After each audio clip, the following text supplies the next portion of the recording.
Question number 5.7. A body of mass 5 kg is acted upon by two perpendicular forces 8 Newton and 6 Newton.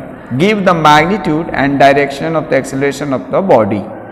In this question, two forces are given 6 Newton and 8 Newton, which are perpendicular to each other and acting on a body of mass 5 kg. So, we have draw a parallelogram.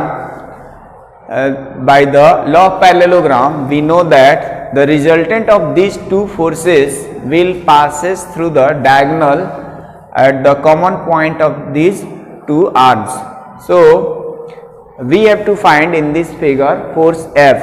F is the resultant force of force F1 and force F2. Here F1 equal to 6 Newton, F2 equal to 8 Newton, and theta is 90 degree because both forces are acting on the body of mass 5 kg perpendicular to each other. It is given in the question. So, the resultant force F can be calculated by using the formula F equal to square root of F1 square plus F2 square plus 2 F1 F2 into cos theta, where theta is the where theta is the angle between these two forces.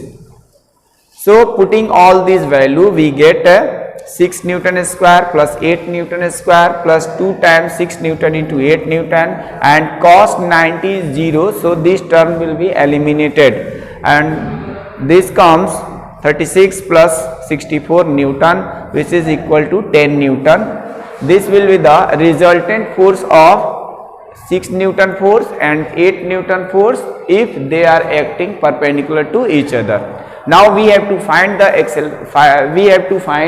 acceleration of the body and the direction of the acceleration. So, by using the second law of motion, F equal to m into a, and therefore A equal to F by m, putting the value of F equal to 10 Newton and mass equal to 5 kg, we get the value of A 2 meter per second square. The direction of the resultant force, now it will represented by alpha, is given by tan inverse in this triangle, this side upon this side, that is perpendicular upon base, equal to tan theta. So, alpha equal to tan inverse 6 Newton upon 8 Newton, and alpha equal to, by cancellation, 3 by 4, tan inverse 3 by 4, which comes equal to 37 degree.